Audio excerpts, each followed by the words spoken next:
ಸ್ನೇಹಿತರೆ, ಗೌರಿ ಕಲ್ಯಾಣ ಧಾರಾವಾಹಿಯ ಮುಂದಿನ ಸಂಚಿಕೆಯಲ್ಲಿ ನೋಡುವುದಾದರೆ ನೈಟಲ್ಲಿ ಮನೆ ಮಂದಿಯವರೆಲ್ಲರೂ ಸಹ ಊಟ ಕೂತಿರ್ತಾರೆ. ಗೌರಿ ಎಲ್ರಿಗೂ ಊಟ ಬಡಿಸ್ತಿದ್ರೆ ಎಲ್ಲರೂ ಅವ್ರವ್ರ ಫೋನಲ್ಲಿ ನೋಡ್ತಾ ಮುಳುಗೋಗಿರ್ತಾರೆ. ಅದನ್ನ ನೋಡಿ ಅವ್ರ ಅಜ್ಜಿಯವ್ರಿಗೂ ಸಹ ತುಂಬಾ ಬೇಜಾರಾಗಿ, ಏನ್ರೋ ಮಾಡ್ತಿದ್ದೀರಾ, ಅಲ್ಲ ಇಲ್ಲಿ ಗೌರಿ ಎಲ್ರಿಗೂ ಊಟ ಬಡಿಸ್ತಿದ್ರೆ ನಿಮ್ ಲೋಕದಲ್ಲೇ ನೀವಿದ್ದೀರಲ್ಲ, ಅಷ್ಟಕ್ಕೂ ನಿಮ್ಗೆ ಫೋನ್ಗಳನ್ನ ಇಲ್ಲಿವರೆಗೂ ತರೋದಿಕ್ ಹೇಳಿದವ್ರು ಯಾರು? ಇನ್ಮೇಲೆ ಈ ಫೋನ್ಗಳನ್ನೆಲ್ಲ ನೈಟ್ ಹೊತ್ತು ಉಪಯೋಗಿಸೋಗಿಲ್ಲ, ಅಷ್ಟಕ್ಕೂ ಊಟ ಕೂರೋದೆ ನಾವೆಲ್ಲರೂ ಒಂದ್ ಹೊತ್ತಷ್ಟೇ, ಆಯ್ತಾ? ಇದನ್ನೆಲ್ಲ ನಿಮ್ಗೆ ಇದನ್ನ ನಾನೇ ಇವತ್ತು ಲಾಸ್ಟ್ ವಾರ್ನಿಂಗ್ ಮಾಡ್ತಾ ಇದ್ದೀನಿ. ಇನ್ಮೇಲೆ ಊಟದ ಹಾಲಲ್ಲಿ ಏನಾದ್ರೂ ಫೋನ್ ಇಟ್ಕೊಂಡಿರೋದು ಅದು ಇದು ಅಂತ ಇರಬೇಕು, ಸರಿ ಇರಲ್ಲ ನೋಡಿ ಅಂತ ವಾರ್ನ್ ಮಾಡ್ತಾ ಇರ್ತಾರೆ ಅವ್ರ ಅಜ್ಜಿ. ಅದನ್ನ ನೋಡಿ ಗೌರಿನೂ ಸಹ, ತುಂಬಾ ಒಳ್ಳೆ ಕೆಲಸ ಮಾಡಿದ್ರಿ ಅಜ್ಜಿ, ಅಷ್ಟಕ್ಕೂ ನಾವು ನೈಟ್ ಹೊತ್ತಲ್ಲೇ ಎಲ್ಲರೂ ಕುತ್ಕೊಂಡು ನೆಮ್ಮದಿಯಾಗಿ ಊಟ ಮಾಡ್ತೀವಿ, ಎಲ್ರೂ ಸಹ ನಮ್ಗೆ ಅವಾಗೆ ಸಿಗ್ತಾರೆ, ಆಗ ಮಾತಾಡದೆ ಇರೋದು ಇನ್ ಯಾವಾಗ ಮಾತಾಡಕ್ಕೆ ಏನ್ ಪ್ರಯೋಜನ ಅಲ್ವಾ ಅಜ್ಜಿ? ಹೇಗೋ ನೀವು ಮಾಡಿ ಒಂದೊಳ್ಳೆ ಉಪಕಾರನೇ ಮಾಡಿದ್ರಿ ಅಂತ ಗೌರಿನೂ ಸಹ ಸಪೋರ್ಟ್ ಮಾಡ್ತಾ ಇರ್ತಾಳೆ.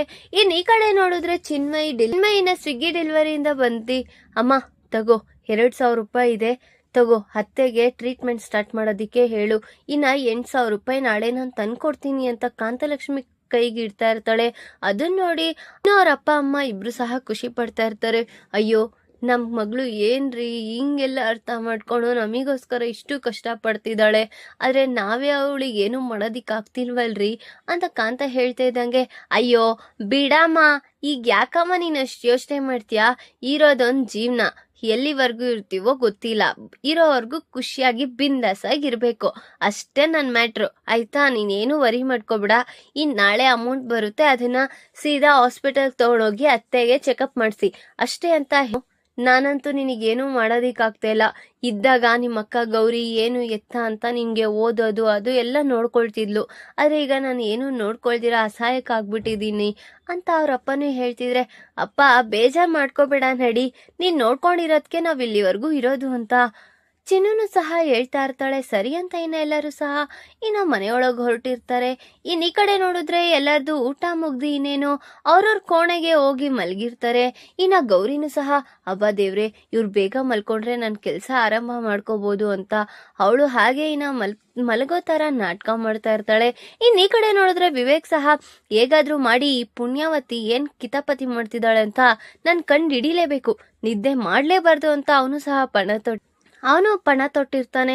ಈ ಕಡೆ ನೋಡಿದ್ರೆ ಮಲ್ಗುದ್ರೋ ಇಲ್ವೋ ಅಂತ ಚೆಕ್ ಮಾಡೋದಿಕ್ಕೆ ಗೌರಿ ಹೋಗಿ ಆ ಕಡೆ ಈ ಕಡೆ ಕೈನ ಅಲ್ಲಾಡ್ಸಿ ಚೆಕ್ ಮಾಡ್ತಾ ಇರ್ತಾಳೆ. ನೋಡಿದ್ರೆ ಅವ್ನು ನಿದ್ದೆ ಮಾಡ್ತಿದ್ದೀನಿ ಅನ್ನೋ ತರಾನೇ ನಾಟಕ ಆಡ್ತಾ ಇರ್ತಾನೆ. ಆಗ ಸೀದಾ ಗೌರಿ ಅಲ್ಲಿಂದ ಹೊರಡ್ತಾ ಇದ್ದಿದ್ ನೋಡಿ ವಿವೇಕ್ಗೆ ಗೊತ್ತಾಗುತ್ತೆ, ಹೋ ಈಗ ಹೊರಟಿದೆ, ಈಗ ಏನ್ ಮಾಡ್ತಾಳೋ ನೋಡ್ಬೇಕು ಅಂತ ಅವನು ಸಹ ಕಣ್ಬಿಟ್ಟು ನೋಡ್ತಾ ಇರ್ತಾನೆ. ಧಾರಾವಾಹಿಯ ಪ್ರತಿಯೊಂದು ಸಂಚಿಕೆ ತಪ್ಪದೆ ನೋಡಬೇಕಾದರೆ ನಮ್ಮ ಜ್ಯೋತಿರ್ಭವ ಚಾನಲ್ನ ಇಲ್ಲಿ ಸಬ್ಸ್ಕ್ರೈಬ್ ಮಾಡ್ಕೊಳ್ಳಿ, ಹಾಗೆ ಪಕ್ಕದಲ್ಲಿರುವ ಬೆಲ್ ಬಟನ್ ಅನ್ನು ಪ್ರೆಸ್ ಮಾಡಿ ಅದರಲ್ಲಿ ಆಲ್ ಆಪ್ಷನ್ ಸೆಲೆಕ್ಟ್ ಮಾಡ್ಕೊಳ್ಳಿ. ಇದರಿಂದ ನಾವು ರಿಲೀಸ್ ಮಾಡುವಂತಹ ಸಂಚಿಕೆ ಅಪ್ಡೇಟ್ ನೋಟಿಫಿಕೇಶನ್ ಸಿಗುತ್ತೆ. ಗೌರಿ ಸೀದಾ ಹೋಗಿ ಸೋಫಾ ಹಿಂದೆ ಯಾರಿಗೂ ಕಾಣಿಸ್ತಾ ಇರಂಗೆ ಅಲ್ಲಿ ಕುತ್ಕೊಂಡು ಸ್ಕೆಚ್ ಆಗ್ತಾ ಇರ್ತಾಳೆ. ವಿವೇಕ್ ಸಹ ಮೇಲೆಲ್ಲ ಉಡ್ಕೊಂಡು ಕೆಳಗ್ ಬಂದ್ ನೋಡಿದ್ರೆ ಎಲ್ಲಿದ್ದಾಳೆ ಇವಳು ಅಂತ ನೋಡ್ತಿದಂಗೆ ಸೋಫಾ ಹಿಂದೆ ಇದ್ದಿದ್ದು ಅವನಿಗೆ ಗೊತ್ತಾಗುತ್ತೆ. ಸೀದಾ ಅವಳಿಗೂ ಸಹ ಸೌಂಡ್ ಆಗದೆ ಇರಂಗೆ ನಿಧಾನಕ್ಕೆ ಬಂದಿ ಅವಳು ಡಿಸೈನ್ ಹಾಕೋದ್ನೆ ಹಾಗೆ ನಿಂತ್ಕೊಂಡು ನೋಡ್ತಾ ಇರ್ತಾನೆ. ಈ ಕಡೆ ನೋಡಿದ್ರೆ ಗೌರಿ ಆ ಡಿಸೈನ್ಸ್ ಅಲ್ಲಿ ಸ್ವಲ್ಪ ಏರುಪೇರು ಅನ್ನಿಸ್ದಾಗ ಎರೇಸರು ಶಾರ್ಪ್ನರು ಅದೆಲ್ಲ ವಿವೇಕ್ ಸಹಾಯ ಮಾಡ್ತಾ ಇರ್ತಾನೆ. ಆಗ ಇದೇನು ನಾನು ಏನು ಕೇಳ್ದೇರನೆ ಎಲ್ಲ ಕೈಗೆ ಬರ್ತಾ ಇದೆಯಲ್ಲ, ಏನಾಗ್ತಿದೆ ಅಂತ ಹಿಂದೆ ತಿರುಗಿ ನೋಡಿದ್ರೆ ಅಲ್ಲಿ ವಿವೇಕ್ ಇರ್ತಾನೆ. ನೀವ್ ಯಾವಾಗ ಬಂದ್ರಿ? ನೀನ್ ಯಾವಾಗ ಸ್ಕೆಚ್ ಹಾಕಕ್ ಆರಂಭ ಮಾಡ್ದೋ ಅವಾಗ್ಲೇ ಬಂದೆ. ಹೋ, ನಿಮಗ್ ಗೊತ್ತಾಗ್ಬಿಡ್ತಾ ಹಾಗಾದ್ರೆ ನಾನೇ ಸ್ಕೆಚ್ ಹಾಕ್ತಿರೋದು ಅಂತ? ಅಯ್ಯೋ ರಾಮ್ನೆ, ನೀನು ಸ್ಕೆಚ್ ಹಾಕ್ತಾ ಇರೋದು, ನೀನ್ ಮಾತಾಡ್ತಾ ಇರೋದು ನನಗೆಲ್ಲ ಗೊತ್ತಿದೆ ಪುಣ್ಯಾವತಿ, ನಾಟಕ ಆಡ್ಬೇಡ. ಈಗ ಎಷ್ಟ್ ನಾಟಕ ಆಡಿದ್ಯಾ ಅಂತ ನಾನೇ ಕಣ್ಣಾರೆ ನೋಡಿದೀನಿ ಅಲ್ವಾ? ಅದು ಆ ಪಿಂಕಿ ಹತ್ರ ನೀನ್ ಹಿಂಗೆಲ್ಲ ಮಾತಾಡಿ ಈ ತರ ಫ್ರೆಂಡ್ ಅಂತ ಹೇಳಿ ನನಗ್ ಕೊಡ್ತಾ ಇರೋದೇನು ಅಂತ ವಿವೇಕ್ ಹೇಳ್ತಿದ್ದಂಗೆ, ಸಾರಿ ರೀ, ಹೌದು ರೀ, ಈಗ ನಾನೇ ಆಗ್ತಿದ್ದೀನಿ, ಈಗ ಏನ್ ಮಾಡೋದಿಕ್ಕಾಗುತ್ತೆ, ಕಷ್ಟ ಇದೆ, ಅದಕ್ಕೆ ನಾನು ಏನೋ ಒಂದು ವ್ಯವಸ್ಥೆ ಮಾಡ್ಕೋಬೇಕು ಅಂತ ಈ ತರ ಡಿಸೈನ್ಸ್ ಹಾಕಿ ನಿಮಗ್ ಕೊಡ್ತಾ ಇದ್ದೀನಿ, ಅದೇ ಕಾಸು ನನಗ್ ಖರ್ಚಿಗೆ ಬೇಕು ಅಂತ ಇಟ್ಕೋತಾ ಇದ್ದೀನಿ ಅಂತ ಹೇಳ್ತಾ ಇರ್ತಾಳೆ. ಆಗ ಈಗ ನಾನು ಏನಾದ್ರೂ ಕೇಳುದ್ನಾ? ಅದು ನಿನ್ ಸಂಭಾವನೆ, ನೀನ್ ಏನಾದ್ರೂ ಮಾಡ್ಕೋಬಹುದು, ನಾನೇನು ಕೇಳ್ತಾ ಇಲ್ವಲ್ಲ. ಅಲ್ಲ ಕಣ್ರಿ, ಅದ್ ಏಂತಕ್ಕೆ ಎತ್ತ ಅಂತ ಆದ್ರೂ ಕೇಳ್ರಿ. ಅಯ್ಯೋ, ನನ್ಗಂತ ಆಸೆ ಇಲ್ಲ. ನಿನ್ ಟ್ಯಾಲೆಂಟು ನೀನ್ ಎಲ್ಲಿ ಉಪಯೋಗಿಸ್ಬೇಕೋ ಅಲ್ಲಿ ಉಪಯೋಗಿಸ್ಕೊಳ್ತಾ ಇದ್ಯಾ. ನಿನಗ್ ಬರ್ತಾ ಇರೋ ಅಮೌಂಟು ನೀನ್ ಇಟ್ಕೊಳ್ತೀಯ. ನನಗೇನ ಅವಶ್ಯಕತೆ ಇದೆ? ನನಗೆ ಅಂತ ತಿಳ್ಕೊಳ್ಳೋಂಥ ಮಾಡೋಂಥದ್ದು ಏನೂ ಇಲ್ಲ. ನಾನು ನಿನ್ನ ಕಂಡು ಹಿಡ್ದಿದ್ ಯಾವ ಉದ್ದೇಶಕ್ಕೆ ಅಂದ್ರೆ, ನೀನ್ ಇಷ್ಟು ಟ್ಯಾಲೆಂಟ್ ಇಟ್ಕೊಂಡು ನೀನ್ ಹಿಂಗೆಲ್ಲ ಮನೇಲೆ ಕೂತಿರ್ತೀಯಲ್ಲ ಅಂತ ಯೋಚನೆ ಮಾಡಿ ಹೇಗಾದ್ರೂ ಮಾಡಿ ನಿನ್ನ ಹಿಡಿಬೇಕು ಅಂತ ನಾನು ಹಿಡ್ದಿದ್ದು. ನಾನೇನು ಅಷ್ಟು ಕ್ರೂರನಲ್ಲ. ನೀನು ಕೆಲಸ ಮಾಡೋದಕ್ಕೆ ನಾನು ತುಳಿಯೋನು ಅಲ್ಲ. ನೀನ್ ಮಾಡೋ ಹುಮ್ಮಸ್ ನಿನ್ನಲ್ಲಿದೆ, ನೀನ್ ಮಾಡ್ತಿದ್ಯಾ, ನನಗೆ ಗೊತ್ತಾಗಿದೆ, ಅಷ್ಟೇ ಮ್ಯಾಟರ್, ಮುಗೀತು ಅಂತ ಹೇಳ್ತಾ ಇರ್ತಾನೆ. ಈ ಕಡೆ ನೋಡಿದ್ರೆ ಬೆಳಗ್ಗೆನೆ ಆಗಿರುತ್ತೆ. ವಿವೇಕ್ ಎದ್ದೋಳೋ ಅಷ್ಟರಲ್ಲಿ ಗೌರಿ ಅವನಿಗೋಸ್ಕರ ಕಾಫಿ, ಬ್ರಷ್ಗೆ ಪೇಸ್ಟು, ಅವನ್ ಹಾಕೊಳ್ಳೋ ಬಟ್ಟೆನೆಲ್ಲ ಅವಳೇ ಸೆಲೆಕ್ಟ್ ಮಾಡಿ ಇಟ್ಟಿರ್ತಾಳೆ. ಇದೇನು ಬೆಳಗ್ಗೆನೆ ಕಾಫಿ ಆಯ್ತು, ಬ್ರಷಿಗೆ ಪೇಸ್ಟ್ ಹಾಕಿಟ್ಟಾಯ್ತು, ಇದೇನು ಪುಣ್ಯವತಿ ಅವಳೇ ಸೆಲೆಕ್ಟ್ ಮಾಡಿ ಬಟ್ಟೆ ಬೇರೆ ಇಟ್ಬಿಟ್ಟಿದ್ದಾಳೆ ಅಂತ ಯೋಚನೆ ಮಾಡ್ತಾ ಇರ್ತಾನೆ.